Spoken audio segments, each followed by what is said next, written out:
የምስራቅ አማራ ቀጠና ሚኒሊክ ህዝብ ግንኙነት ኃላፊ አርበኛ አበበ ፈንታውን ጋብዣለሁኝ። አብራችሁ እንድትቆዩ በሌማና እየጠይቃለሁ። በቀጥታ ወደ አርበኛ አበበ ነው ወስዳችሁ። ጤና ይስጥልኝ አርበኛ አበበ፣ እንደምን ሰነበት? እንደምን አላችሁ? አብሮ ይስጥልን በላይ፣ እንዴት ነህ? ሰላም ነን እኛ እግዚአብሔር ይመስገን። እንዴት ናችሁ? ባወጣነው መግለጫ የአማራ ፋኖ ብሔራዊ ኃይል ምስራቅ አማራ ቀጠና ሚኒሊክ ዕዝ ዓመታዊ ድርጅታዊ ትልቅ የሚባል ጉባኤ አካሂዷል። እንግዲህ በ30 ከመውጣቱ በፊት ባለፈው አንድ ሳምንት ጊዜ ውስጥ ተከታታይ ቀናቶችን ሰፊ ውይይት በማድረግ ካሉ 6 ኮሮች እንግዲህ የ5 ኮር በርካታ የድርጅት አመራሮች በተገኙበት አንደኛው ኮራችን ደግሞ ራቅ ያለ ቀጠና ነው፣ ወደ ሸዋ ጫፍ ድረስ ይህን ከሳይንት ጀምሮ በተለየ ምዕራብ ወረዳዎችን ያካተተ ግዙፍ ኮር ነው። እሱ በሚንቀሳቀስበት ቀጠና ያለው 6ኛው ኮራችን ነው። ኦልሬዲ ያንንና መሰል በርካታ የድርጅት አመራሮችም ጭምር በተገኙበት የኮር ኮሚቴዎችን በተገኙበት ለአንድ ሳምንት ተከታታይ ቀናቶች ትልቅ ጉባኤ በማድረግ ራር ሽግሽግ ሰርተናል። አዳዲስ ሹመቶችንም ሰጥተናል። አስተዳደሮችንም ወስደን ያው የትጥቅ ትግል ነው፣ የታጠቀ ኃይል ነው የምንመራው።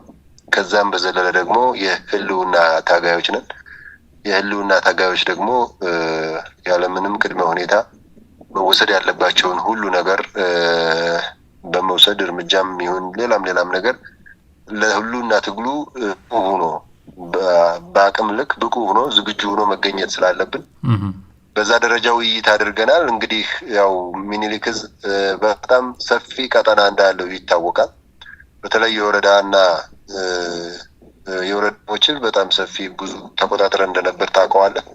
ዓለም አቀፉ ማህበረሰብም ጭምር የሚያውቀው ነው። የዞን ከተሞችንም ጭምር ከ3-5 ኪሎ ሜትር ርቀት ከበባ ውስጥ አስገብተን ያለንበት ሁኔታ ነው ያለው።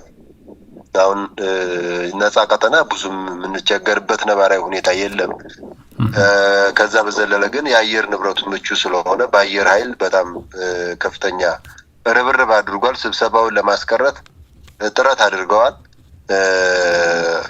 በእግረኛ በመካናይዝድ 2-3 ውጊያዎችን አድርገናል። ስብሰባ ይደረጉበታል ብሎ ያሰበው አካባቢ በርካታ ተጋድሎችን አድርገናል። አገዛዙም አደናቅፋለሁ በሚል ውጊያ ያደረገበት ሁኔታ አለ።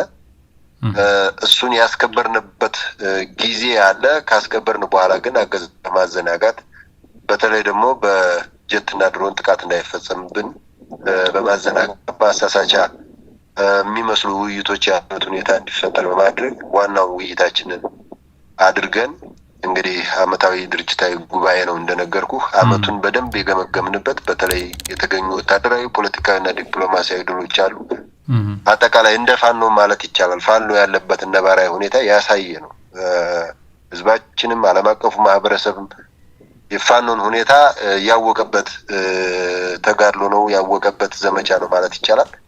እሱንም የተገኙ አጠቃላይ ድሎችን፣ ጠንካራ ጎኖችን፣ ደካማ ጎኖቻችንንም በመለየት ከጠንካራ ጎኖቻችን በመነሳት ቀጣይ እቅዶቻችንን የምናቀድበት፣ ደካማ ጎኖቻችንንም እንዲሁ ተምረንባቸው በቀጣይ እንዳይደገሙ አቅም በፈቀደ ሁሉ የምናደርግበትን አድርገን፣ አንዳንድ ደግሞ የሰው ልጅ ነው የምንመራው፣ የታጠቀ ኃይል ነው፣ ህይወት ነው የሚመራው። በዛው ላይ ደግሞ የህልውና ታጋዮች ነን። ከዛ አንጻር የሚመጥን የሚባል አስተዳደራዊ እርምጃዎችን ወስደናል። እነሱ አስተዳደራዊ እርምጃዎች በዚህ በጓዳችን የሚያዙ ናቸው፣ አደባባይ የሚወጡ አይደለም።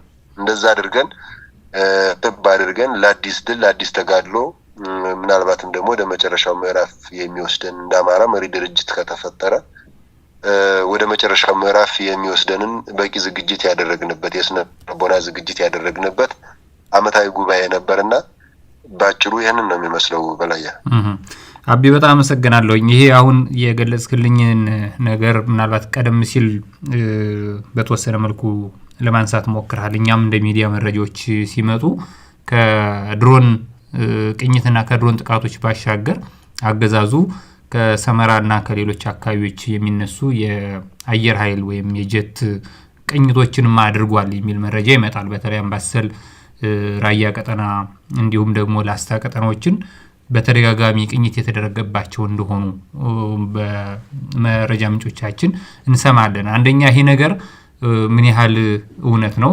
ሁለተኛ ከጉባኤው ጋር የተገናኘ ነው ወይስ በተለይ አገዛዙን በዛ ቀጠና ያሳስበው ነገር አለ? ምንድነው የእናንተ መረጃ የሚያመለክተው? አገዛዙ ይሄ ያሳስበው ማለት አይቻልም። በላይ ያው ውሸታም ነው አገዛዙ ታውቃለህ። አጠቃላይ ስሪቱ ከውሸት የተሰራ አገዛዝ ነው፣ አጭበርባሪ ነው።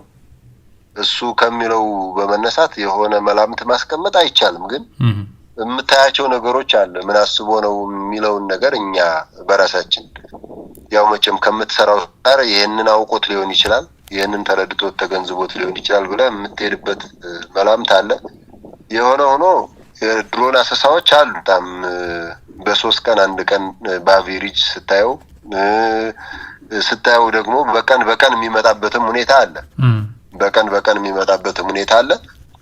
አንዳንድ ጊዜ ደግሞ 2 ቀንም 3 ቀንም 4 ቀንም ደግሞ የሚጠፋበት ጊዜ አለ። የሆነ ሆኖ በተለይ ከዚህ ከዘመቻ አባናደው ማግስት በጣም በርካታ ቀጠናዎች በድሮን ይቃኛሉ። የድሮን ጥቃቶች ተፈጽመዋል። ጤና ጣቢያን፣ ትምህርት ቤትን ጨምሮ የሃይማኖት ተቋማቶች ጭምር አጠቃላይ ማህበራዊም ባህላዊም ሌሎች ጉዳዮች የሚከናወኑባቸው አካባቢዎች ሳይቀሩ የድሮን ጥቃቶች ተፈጽመዋል። እሱ ማስረጃዎችም ስላሉ ስላጋራ ነውም ስለሚታወቅ ከዛ በዘለለ ያው መልክዓ ምድሩ የማይመች አካባቢ ለድሮን የማይመች አካባቢ ሲሆን ደግሞ የጀት ቅኝቶች ደግሞ አሉ። በቀንም በተለይ ግን በሌሊት ነው እንዳልኩ ከሰመራ የሚነሱት ጀቶች አሉ።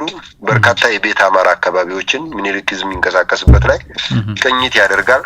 እኛም መረጃዎች ይደርሱናል። አንዳንድ አካባቢዎች ላይ በድሮንም ማጥቃት የማይችሉበት እግረኛቸውም መግባት የማይችልበት ቢገባም ደግሞ ተረጋግቶ የማይቀመጥበት ሁኔታ የተፈጠረባቸው አሉ። እዛ አካባቢ ላይ ግምገማቸው ምንድነው የሚለው ከራሳቸው ቤት የሚደርሰን ከተቻለ በድሮን ይመታ፣ ካልሆነ ግን በጀትም ጭምር አጥፉት እስከማለት ድረስ ይገመግማሉ። እና ያው እንግዲህ ዘርፋት ከሚፈጽሙበት ህዝብ ላይ ይሄንን ቢገመግሙ ምንም የሚደንቅ አይደለም።